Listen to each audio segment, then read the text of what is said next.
Partai Solidaritas Indonesia mengingatkan aparat penegak hukum agar tidak berhenti dan berfokus pada terdakwa JGP.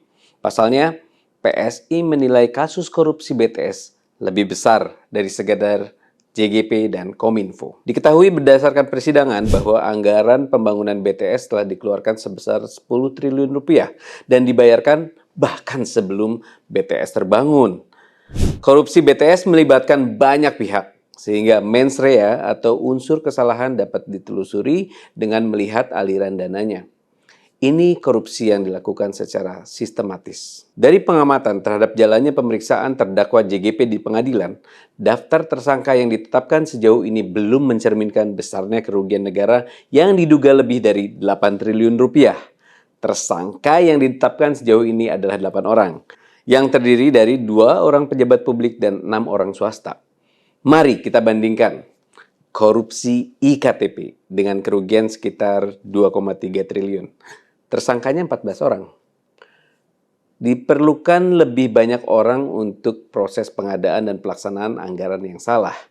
Masa cuma menteri yang terlibat? Terlepas dari permasalahan penegakan hukumnya, kita juga harus mempertanyakan para anggota legislatif kita yang sejauh ini tidak bereaksi keras dan tidak segera membentuk panitia khusus untuk kasus korupsi pengadaan BTS ini.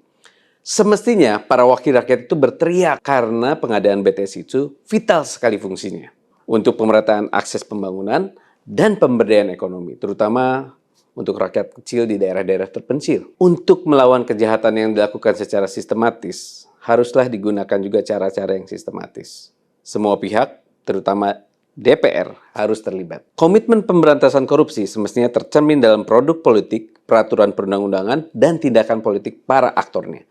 Kejahatan sistemik harus dilawan secara sistemik juga.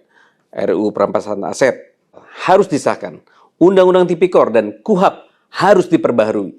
Ada sentencing guideline dan sistem pemantauan khusus terpidana korupsi yang dapat diakses oleh publik. Tidak bisa business as usual kalau mau serius lawan korupsi. Tindakan politik yang dilakukan PSI selama ini bukan semata untuk menciptakan diri sebagai partai anti korupsi. Kami menerapkan zero tolerance terhadap political corruption. Ini adalah amanat konstitusi. Susah payah kami membangun zona integritas dalam manajemen internal partai, termasuk tidak memotong gaji para anggota legislatif kami demi kepentingan partai. Rujak cingur, rujak petis, dimakan pakai penyedap rasa. Kalau yang terjadi korupsi sistematis, jangan dilawan pakai cara biasa. Salam solidaritas. PSI Partaiku.